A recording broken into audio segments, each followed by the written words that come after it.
सदा सहाय। ओम नमो शिवाय। शिव जी सदा सहाय। ओम नमो शिवाय। गुरु जी सदा सहाय। जय गुरु जी, शुकराना गुरु जी, ब्लैसिंग्स ऑलवेज गुरु जी। गुरु जी की कृपा सदका मैं अज गुरु जी अष्टांग पढ़न जा रही हाँ। गुरु जी होइयां भुलां चुका माफ़ कर देना। अंग संग होके अपना करना कोटि कोटि नमन है गुरु जी। सुरेश हसन अंकल का भी शुकराना जिन्होंने सेवा का मैंने मौका दिता। गुरु जी का अनंतम शुकराना गुरु जी सेवा लै रहे हो। गुरु जी अष्टांग गुरु जी सिर्फ विधाता ही अपने संतां दे नाल आत्मिकता और निघा संबंध स्थापित करते हैं। हालांकि लखां लोग गुरु जी बारे जानते हैं, फिर भी असी उस बारे बहुत घट जानते हाँ। असल में मनुखी स्वरूप गुरु जी के बारे में साडा ज्ञान सिफर तो वधेरे कुछ भी नहीं है। यूँ प्रतीत होता है कि वो उन्हों की इच्छा के अनुसार है। अध्यात्मक कथावां सिर्फ जगवासियों के लिए नहीं है, क्योंकि रूहानियत सिर्फ उत्सुकता का विषय नहीं है। दरअसल ये डूंगा विषय है जिसनों समझने लिए उद्यम और निरंतर कार्य की जरूरत है। गुरु जी के जीवन बारे जानकारी इन्नी सीमित है कि उसनों सिर्फ रूपरेखा ही कह सकते हाँ। जिहड़ी रूपरेखा साडे सामने है उसनों पूरी भरोसेयोग्यता नाल तस्दीक नहीं किया जा सकता है, क्योंकि समय के नाल यादाश्त ते भरोसा करना औखा हो जाता है। प्रसंगिक कहानियां बन जांदियां हन अते कहानियां होर लंबियां कथावां। इस आधार पर जो असी जानते हाँ जो वर्णन किया जाता है। गुरु जी दिव्या जोत सन, जिन्हों का जन्म 7 जुलाई 1954 ईस्वी में पंजाब की मलेरकोटला तहसील के पिंड दुगरी विखे जन्मे सन। पंजाब हमेशा तो सिख गुरुओं की पवित्र भूमि रहा है। जिमें यीशु मसीह के जन्म से 3 ज्ञानी पुरख पहुँच गए सन। गुरु जी के जन्म समय भी सप वेखे गए सन। एक प्रमुख अद्भुत संजोग जो उन्होंने असलीयत को दर्शाता है, शिव जी और उसके नीले गले और हथ में लिपटे हुए सप दिखाई देते हैं। ये भी सच है कि कुछ शागिर्द चेले उन्होंने ये रूप वेख चुके हैं। दुगरी खेती प्रधान पिंड सी अते गुरु जी का बचपन ही उस वातावरण में बतीत होया। उन्होंने पिता जी दसते हैं कि उन्होंने छोटा पुत्र अक्सर उन्होंने खेती में सहायता करता सी। जदों भी यह हुंदा सी उन्होंने खेत की पैदावार नेड़े तेड़े के खेतों नालों कई गुणा वध जाती सी। गुरु जी अक्सर ही संत सेवादास के डेरे से मिलते सन। उन्होंने परिवार के मैंबरों की इच्छा सी कि गुरु जी अपनी पढ़ाई वाल ध्यान दें। उन्होंने इस अध्यात्मिक प्रवृत्ति को रोकने के लिए उन्होंने कदे कदे कमरे में बंद भी कर दिता जाता सी। फिर भी गुरु जी डेरे ते संतां दे नाल बैठे हुए मिलते सन, जिथे बहुत गिणती में श्रद्धालु आते सन। भविष्यवक्ता संत लोगों को जागरूक करते सन कि गुरु जी को इकल्ला छड्ड दिओ, क्योंकि वो तीनों लोगों के स्वामी हैं। इन्होंने शब्दों की महत्ता कि गुरु जी त्रिलोकीनाथ हैं।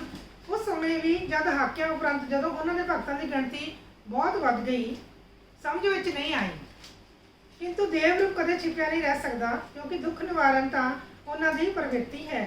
उन्होंने बचपन के एक दृष्टांत के अनुसार उन्होंने एक सहपाठी का पेन परीक्षा तो पहला ही टुट गया सी। गुरु जी ने उसने अपना पेन दे दिता, जिस नाल उसने अपना पेपर पूरा कर लिया। तो गुरु जी ने उस टुटे हुए पेन नाल सफलतापूर्वक अपने उत्तर लिखे। ये जो उन्होंने जमात के विद्यार्थियों लिए कोई महत्वपूर्ण घटना नहीं सी। उसके अनुसार गुरु जी को परीक्षा में आने वाले प्रश्न पहला तो ही पता होंगे सन। उन्होंने अध्यापक विद्यार्थी की जमात में देरी आने और अंतर ध्यान हो जाने घटनावां हमेशा ही हैरान हो जाते सन। गुरु जी अपने पिता की इच्छा को सम्मुख रखते हुए पढ़ते रहे, जो होर आम मापियां के अनुसार उन्होंने पुत्र MA की डिग्री हासिल कर लवे। गुरु जी ने अंग्रेजी और इकनॉमिक्स अर्थशास्त्र में 2 डिग्रियां हासिल कीतियां। कुछ समय उपरंत गुरु जी ने इस संसार में अपनी आध्यात्मिक यात्रा के लिए घर छड्ड दिता। वो अक्सर अपने किसी जाणू का घर प्रगट हो जाते सन, कुछ दिन रहते सन और फिर उत्थों की चल पैंदे सन, ਜਾਂ कई दिनों के लिए अलोप हो जाते सन। उन्होंने माता पिता समझ गए कि उन्होंने पुत्र कोई साधारण इंसान नहीं है।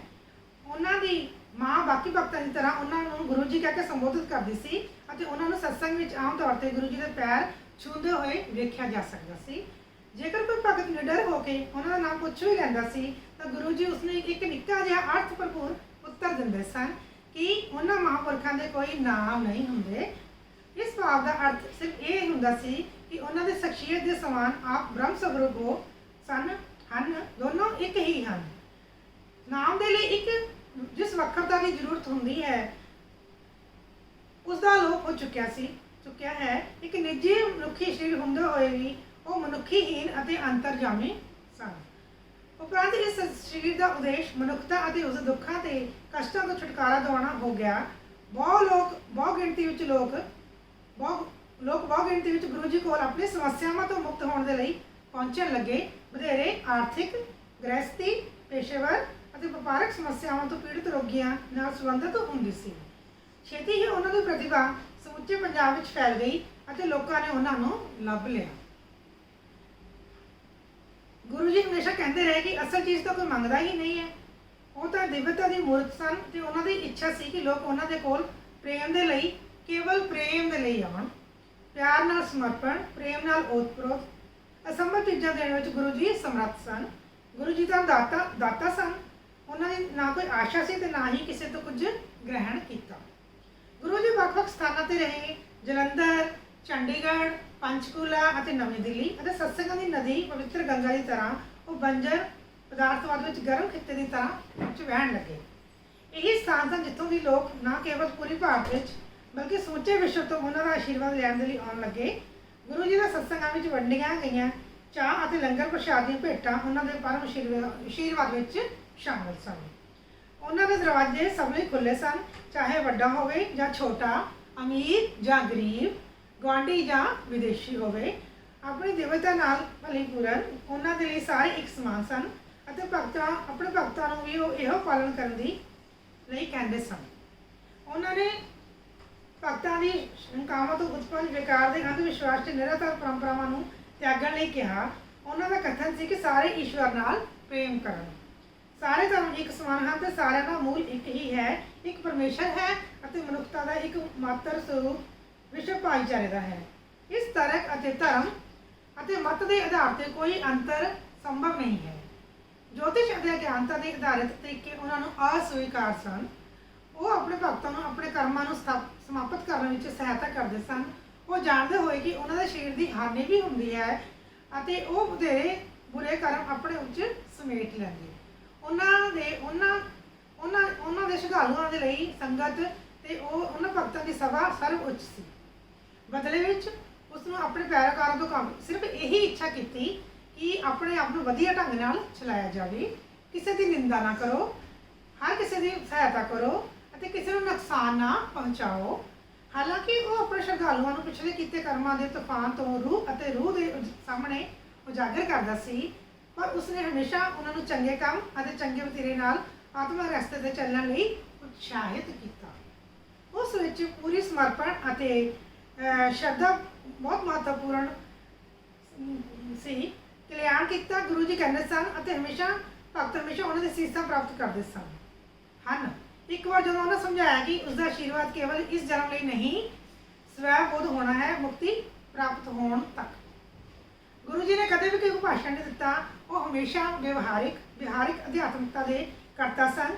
जिमें कि अक्सर कहते हैं उन्होंने संदेश वो शब्द सन जिन्हों द्वारा उसके असैंबली में श्रद्धालुओं के दिल विराजमान हुए, पैरोकारां नूं प्रकाशमान किया गया। इसलिए गुरु के चेले में स्थापित किए पवित्र संबंधों तो बाद पैरोकारां ने जनतक या निजी रूप में उन्होंने संदेश प्राप्त किए। यह पवित्र रिश्ता एक आपसी संबंध मुला सी।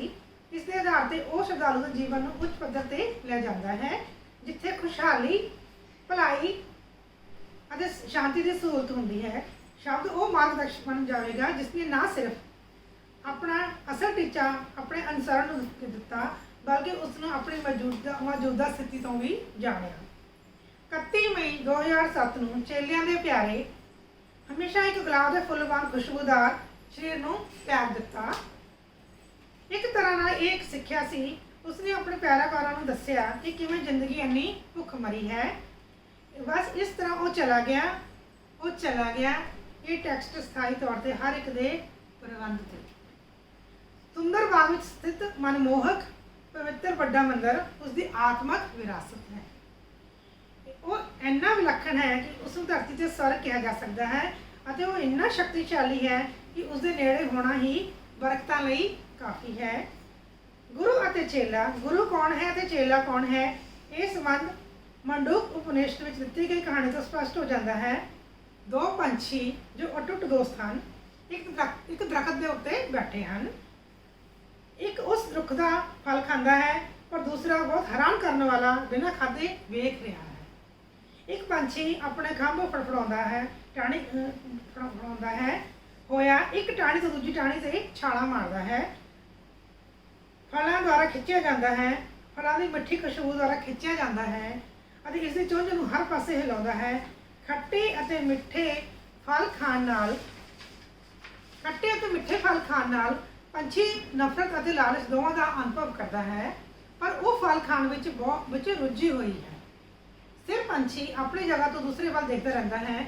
ਇਸ ਦਾ ਦਰਸ਼ਨ ਉਨਾ ਹੀ ਕੇਂਦਰਿਤ ਅਤੇ ਲੀਨ ਹੁੰਦਾ ਹੈ ਜਿਵੇਂ ਕਿ ਜਿਸ ਦਰਖਤ 'ਤੇ ਭੁੱਖਾ ਪੰਛੀ ਬੈਠਾ ਹੈ। ਉਹ ਜੀਵ ਦੀ ਹੋਂਦ ਦਾ ਰੁੱਖ ਹੈ। ਪੰਛੀ ਕਰਮਵਾਰ ਕੁੱਲ ਸਰੀਰ ਅਤੇ ਸੂਖਮ ਸਰੀਰ ਦਾ ਸੂਚਕ ਹਨ। ਜੀਵ ਆਪਣੇ ਆਪ ਨੂੰ ਆਪਣੇ ਸਰੀਰਕ ਸਰੀਰ ਨਾਲ ਪਛਾਣਦਾ ਹੈ ਅਤੇ ਹਮੇਸ਼ਾ ਮਨੋਰੰਜਨ ਕਰਦਾ ਹੈ। ਸੂਖਮ ਸਰੀਰ ਜਬਰਸ ਪੰਛੀ ਸਿਰਫ ਦਰਸ਼ਕ ਹੈ। ਉਹ ਦੂਸਰੇ ਪੰਛੀ ਦੇ ਭੜਕਾ ਕਾਰਜਾਂ ਅਤੇ ਉਹਨਾਂ ਦੁਆਰਾ ਉੱਠ ਰਹੇ ਆਨੰਦ ਅਤੇ ਦੁੱਖ ਨੂੰ ਵੇਖ ਰਿਹਾ ਹੈ। ਜਦੋਂ ਉਹ ਪੰਛੀ ਆਪਣੇ ਮਨਮੋਹਣੇ ਤਜਰਬਿਆਂ ਤੋਂ ਸੰਤੁਸ਼ਟ ਹੋ ਜਾਂਦਾ ਹੈ ਤਾਂ ਇੱਕ ਹੋਰ ਪੰਛੀ ਨੂੰ ਵੇਖਦਾ ਹੈ, ਇਸ ਦਾ ਸੂਖਮ ਰੂਪ। ਇਹ ਉਹ ਸਮਾਂ ਹੁੰਦਾ ਹੈ ਜਦੋਂ ਅਦਿੱਖ ਮਾਲਕ ਅਤੇ ਅਨੁਸਰਣ ਕਰਨ ਵਾਲੇ ਵਿਚਕਾਰ ਸੰਬੰਧ ਸਥਾਪਿਤ ਹੁੰਦਾ ਹੈ। ਗੁਰੂ ਹਰ ਚੇਲੇ ਦੀ ਜ਼ਮੀਰ ਹੈ। ਗੁਰੂ ਉਹ ਸ਼ੀਸ਼ਾ ਹੈ ਜਿਸ ਵਿੱਚ ਚੇਲਾ ਆਪਣੇ ਪਰਛਾਵੇਂ ਨੂੰ ਵੇਖ ਕੇ ਆਪਣੇ ਆਪ ਨੂੰ ਜਾਣ ਸਕਦਾ ਹੈ। ਪਰ ਇਸ ਗਿਆਨ ਜਾਂ ਗੁਰੂ ਦੇ ਅੰਦਰ ਜਾਣ ਤੋਂ ਪਹਿਲਾਂ ਚੇਲੇ ਨੂੰ ਉਸਦੇ ਬਾਹਰੀ ਸੱਖੜ ਦੀ ਬਹੁਤ ਜ਼ਰੂਰਤ ਹੁੰਦੀ ਹੈ, ਕਿਉਂਕਿ ਅਸੀਂ ਬਹੁਤ ਸਾਰੇ ਜਨਮਾਂ ਤੋਂ ਆਪਣੀ ਕਿਰਿਆਵਾਂ ਦਾ ਫਲ ਵੱਢਦੇ ਆ ਰਹੇ ਹਾਂ। ਗਿਆਨਵਾਨ ਹੋਣਾ ਸੌਖਾ ਨਹੀਂ ਹੈ। ਅਸੀਂ ਇਸ ਦੇ ਇੰਨੇ ਆਦੀ ਹੋ ਚੁੱਕੇ ਹਾਂ ਕਿ ਸਾਨੂੰ ਅੰਦਰੂਨੀ ਸੱਚਾਈ ਤੋਂ ਜਾਣੂ ਕਰਾਉਣ ਲਈ, ਸਾਨੂੰ ਉਤਸ਼ਾਹ ਕਰਨ ਲਈ ਬਾਹਰੀ ਮਾਧਿਅਮ ਦੀ ਜ਼ਰੂਰਤ ਪੈਂਦੀ ਹੈ। ਇਹ ਗੁਰੂ ਕਿਰਪਾ ਹੈ। ਗੁਰੂ ਅਤੇ ਉਸਦੇ ਮਿਹਰ ਵਿੱਚ ਕੋਈ ਅੰਤਰ ਨਹੀਂ ਹੈ। ਕਿਰਪਾ ਗੁਰੂ ਦੀ ਇੱਕ ਵਿਲੱਖਣ ਵਿਸ਼ੇਸ਼ਤਾ ਹੈ ਅਤੇ ਇਸੇ ਤਰ੍ਹਾਂ ਇਸ ਦੀਆਂ ਸਾਰੀਆਂ ਵਿਸ਼ੇਸ਼ਤਾਵਾਂ ਯਥਾਰਥ, ਨਿਰਭੈਤਾ, ਸਰਵ ਵਿਆਪਕ, ਸਰਵ ਸ਼ਕਤੀਮਾਨ। ਅਸਲ ਵਿੱਚ ਗੁਰੂ ਉਹ ਪਰਮਾਤਮਾ ਹੈ ਜੋ ਤੁਹਾਡੇ ਕੋਲ ਆਇਆ ਹੈ। ਉਹ ਤੁਹਾਡਾ ਨਿੱਜੀ ਮਨਪਸੰਦ ਪਿਆਰਾ ਮਿੱਤਰ, ਦਿਲ ਦਾ ਤੱਤ, ਸਰਵ ਵਿਆਪਕ ਦੀ ਅੰਦਰੂਨੀ ਹਕੀਕਤ ਹੈ। ਤੁਹਾਡੇ ਗੁਰੂ ਤੁਹਾਨੂੰ ਬਹੁਤ ਦਿਆਲਤਾ ਨਾਲ, ਧਿਆਨ ਨਾਲ ਵੇਖਦੇ ਹਨ ਕਿ ਤੁਸੀਂ ਆਪਣੇ ਆਪ ਉਹਨਾਂ ਦਾ ਸਤਿਕਾਰ ਕਰਨ ਲਈ ਮਜਬੂਰ ਹੋ ਜਾਂਦੇ ਹੋ। ਇਹ ਪਿਆਰ ਦਾ ਨਿਯਮ ਹੈ ਕਿ ਇਸ ਅਵਸਥਾ ਵਿੱਚ ਪਹੁੰਚਣ ਲਈ ਬਹੁਤ ਸਾਰੇ ਜਨਮ ਲੈ ਸਕਦੇ ਹਨ, ਪਰੰਤੂ ਇਹ ਸੁਨਿਸ਼ਚਿਤ ਅਵਸਥਾ ਵਿੱਚ ਪਹੁੰਚਣਾ ਨਿਸ਼ਚਿਤ ਹੈ ਜਦੋਂ ਗੁਰੂ ਹਕੀਕਤ ਬਣ ਕੇ ਬਾਹਰ ਆ ਜਾਂਦਾ ਹੈ। ਸਾਡੇ ਲਈ ਉਸ ਨੂੰ ਸਮਰਪਣ ਕਰਨਾ ਸੌਖਾ ਹੋ ਜਾਂਦਾ ਹੈ। ਅਜਿਹੀ ਭਾਵਨਾ ਨੂੰ ਕਾਲਪਨਿਕ ਨਹੀਂ ਕਹਿ ਸਕਦੇ, ਭਾਵੇਂ ਇਹ ਕਿੰਨਾ ਵੀ ਪ੍ਰਕਾਸ਼ਮਾਨ ਹੋਵੇ। ਮਾਲਕ ਦਾ ਭੇਸ ਬਦਲਿਆ ਰੱਬ ਸਾਡੀ ਦੇਖਭਾਲ ਕਰਨ ਆਇਆ ਹੈ ਅਤੇ ਸਾਨੂੰ ਦੁਨੀਆ ਦੇ ਮੋਹ ਦੇ ਗੁਲਾਮੀ ਤੋਂ ਆਜ਼ਾਦ ਕਰਵਾਉਂਦਾ ਹੈ। ਉਹ ਸਾਨੂੰ ਸਾਡੀ ਆਰਾਮ ਤੋਂ ਜਗਾਉਂਦਾ ਹੈ। ਉਹ ਗਿਲਾ ਕਰਦੇ ਹਨ ਕਿ ਉਹ ਸ਼ਰਧਾ ਭਾਵਨਾ ਨਾਲ ਉਹਨਾਂ ਨਾਲ ਸੰਬੰਧ ਬਣਾ ਸਕਦੇ ਹਨ। ਇਸ ਸ਼ਰਧਾ ਦੇ ਸੰਬੰਧ ਵਿੱਚ ਅਸੀਂ ਫਲ ਖਾਣ ਦੀ ਕਿਰਿਆ ਨੂੰ ਤਿਆਗ ਦਿੰਦੇ ਹਾਂ। ਅਸੀਂ ਆਗਿਆਕਾਰੀ ਅਤੇ ਅਨੁਸ਼ਾਸਨ ਦੇਣਾ ਸਿੱਖਦੇ ਹਾਂ ਕਿ ਸਾਨੂੰ ਸਬਰ ਅਤੇ ਦਿਆਲਤਾ ਦੀ ਕੀਮਤ ਨੂੰ ਜਾਣਨਾ ਸ਼ੁਰੂ ਹੁੰਦਾ ਹੈ। ਸਾਡੇ ਵਿੱਚ ਵਿਸ਼ਵਾਸ ਅਤੇ ਸਤਿਕਾਰ ਪੈਦਾ ਹੁੰਦੇ ਹਨ। ਅਖੀਰ ਵਿੱਚ ਅਸੀਂ ਗੁਰੂ ਦੇ ਅੱਗੇ ਸਮਰਪਣ ਕਰਨ ਦੇ ਯੋਗ ਹੁੰਦੇ ਹਾਂ ਅਤੇ ਉਸ ਦੇ ਦੁਆਰਾ ਆਪਣੇ ਆਪ ਨੂੰ ਬ੍ਰਹਮਾ ਅੱਗੇ ਸਮਰਪਣ ਕਰ ਲੈਂਦੇ ਹਾਂ। ਸਾਡੀ ਜ਼ਿੰਦਗੀ ਵਿੱਚ ਵਾਪਰ ਰਹੇ ਹਰ ਕੰਮ ਵਿੱਚ ਅਸੀਂ ਗੁਰੂ ਅਤੇ ਪਰਮਾਤਮਾ ਦੀ ਸਹਾਇਤਾ ਮਹਿਸੂਸ ਕਰਨਾ ਸ਼ੁਰੂ ਕਰ ਦਿੰਦੇ ਹਾਂ। ਸਾਡੇ ਤਜਰਬਿਆਂ 'ਤੇ ਕੋਈ ਨਿਯੰਤਰਣ ਨਹੀਂ ਹੈ। ਬਹੁਤ ਸਾਰੀਆਂ ਚੀਜ਼ਾਂ ਅਤੇ ਲੋਕ ਸਾਡੇ ਤੋਂ ਵੱਖ ਹੋ ਜਾਂਦੇ ਹਨ। ਸਾਰੇ ਮਨੁੱਖਾਂ ਦੀ ਬਰਾਬਰੀ ਸਾਡੇ ਰਿਸ਼ਤਿਆਂ ਦਾ ਆਧਾਰ ਹੈ। ਅਸੀਂ ਇੱਕ ਅਜਿਹੀ ਦੁਨੀਆ ਵਿੱਚ ਦਖਲ ਹੁੰਦੇ ਹਾਂ ਜਿੱਥੇ ਇੱਛਾ ਦੀ ਕੋਈ ਜਗ੍ਹਾ ਨਹੀਂ ਹੁੰਦੀ, ਸੰਤੁਸ਼ਟੀ ਅਰਥਹੀਣ ਹੁੰਦੀ ਹੈ ਅਤੇ ਜਿੱਥੇ ਜੀਵਨ ਵਿੱਚ ਗੁਰੂ ਦੀ ਮੌਜੂਦਗੀ ਸਭ ਤੋਂ ਮਹੱਤਵਪੂਰਨ ਹੁੰਦੀ ਹੈ। ਇੰਨਾ ਡੂੰਘਾ ਪਿਆਰ, ਸ਼ਰਧਾ ਹੈ।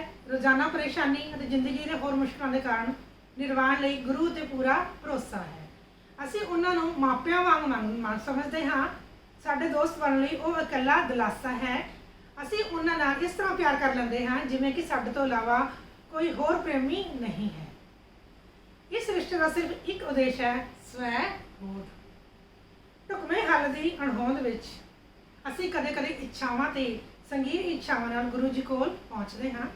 ਗੁਰੂ ਜੀ ਸਾਨੂੰ ਉਹ ਸਭ ਤੋਂ ਉੱਚੇ ਸਥਾਨ ਪ੍ਰਦਾਨ ਕਰਦੇ ਹਨ। ਗੁਰੂ ਨੂੰ ਮਨੁੱਖੀ ਰੂਪ ਵਿੱਚ ਸਮਝਣਾ ਆਸਾਨ ਹੈ। ਜੇ ਗੁਰੂ ਦੀ ਸ਼ਖਸੀਅਤ ਹੈ ਤਾਂ ਪਿਆਰ ਦੇਣਾ ਸੌਖਾ ਹੈ। ਉਹਨਾਂ ਦੀ ਭਾਸ਼ਾ ਅਤੇ ਚੁੱਪ ਨੂੰ ਸਮਝਣਾ ਵੀ ਆਸਾਨ ਹੈ, ਪਰ ਗੁਰੂ ਹੋਂਦ ਅਤੇ ਚੁੱਪ ਦੀ ਭਾਸ਼ਾ ਨੂੰ ਸਮਝਣਾ ਬਹੁਤ ਮੁਸ਼ਕਿਲ ਹੈ। ਯਕੀਨਨ, ਪਰ ਹੌਲੀ-ਹੌਲੀ ਗੁਰੂ ਸਾਨੂੰ ਤਿਆਰ ਕਰਦਾ ਹੈ। ਇਹ ਬਹੁਤ ਹੀ ਮਨਮੋਹਕ ਯਾਤਰਾ ਹੈ। ਪਰਮਾਤਮਾ ਆਪ ਇੱਕ ਗੁਰੂ ਵਜੋਂ ਅਵਤਾਰ ਧਾਰਦਾ ਹੈ ਅਤੇ ਰੂਹ ਨੂੰ ਆਪਣੇ ਵਿੱਚ ਲੈ ਲੈਂਦਾ ਹੈ। ਗੁਰੂ ਚੇਲਾ ਸੰਬੰਧਿਤ ਦੋ ਵਿਅਕਤੀਆਂ ਦਾ ਸੰਬੰਧ ਹੁੰਦਾ ਹੈ ਜਦੋਂ ਤੱਕ ਦੋ ਸ਼ਖਸੀਅਤਾਂ ਹੋਣ।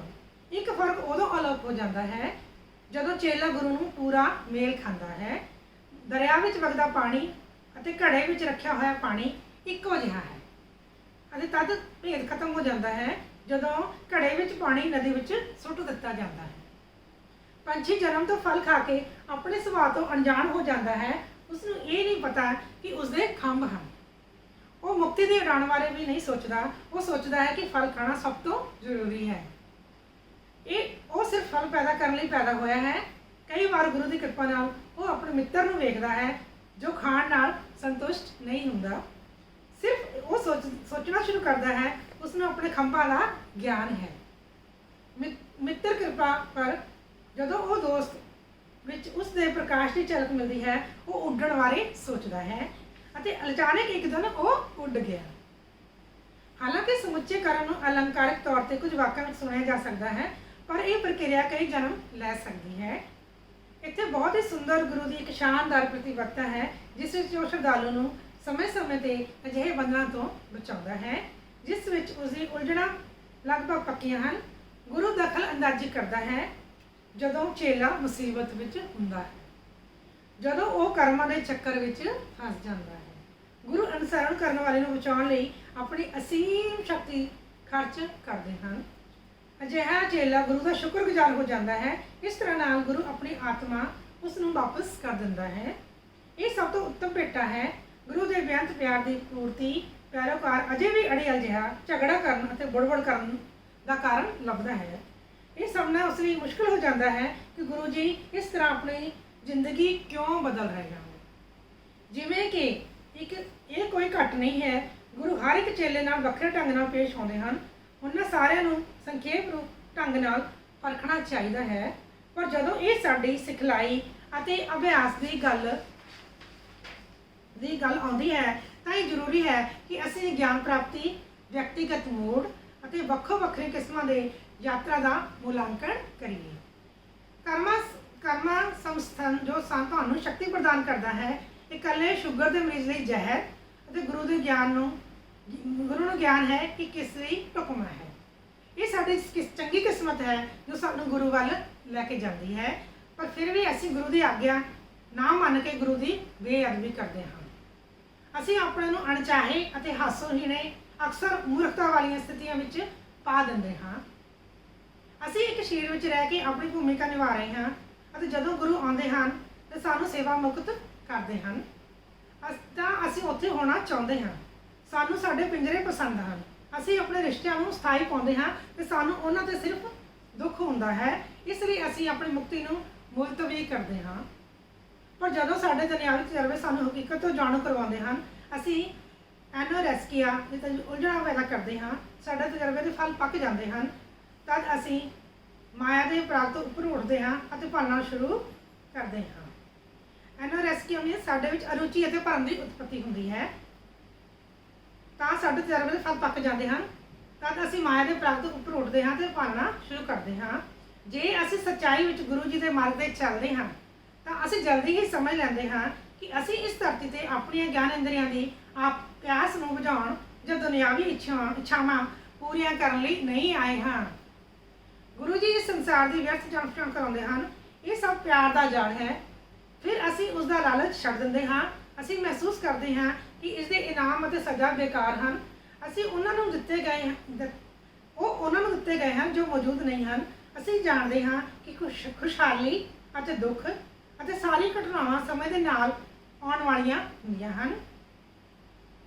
ਹੋਰ ਇੱਥੇ ਕੁਝ ਵੀ ਨਹੀਂ ਹੈ ਜਿਸ ਦਾ ਜਨਮ ਤੋਂ ਮੌਤ ਤੱਕ ਦੇ ਸਰੀਰ ਦੇ ਮਰਨ ਤੱਕ ਦੀ ਯਾਤਰਾ ਵਿੱਚ ਅਜਿਹਾ ਕੁਝ ਵੀ ਨਹੀਂ ਹੈ ਜਿਸ ਨੂੰ ਪਕੜ ਕੇ ਫੜ ਕੇ ਰੱਖਣਾ ਜ਼ਰੂਰੀ ਹੈ। ਗੁਰੂ ਉਹ ਪੰਛੀ ਹੈ ਜੋ ਮੁਕਤੀ ਦਾ ਗੀਤ ਗਾਉਂਦਾ ਹੈ।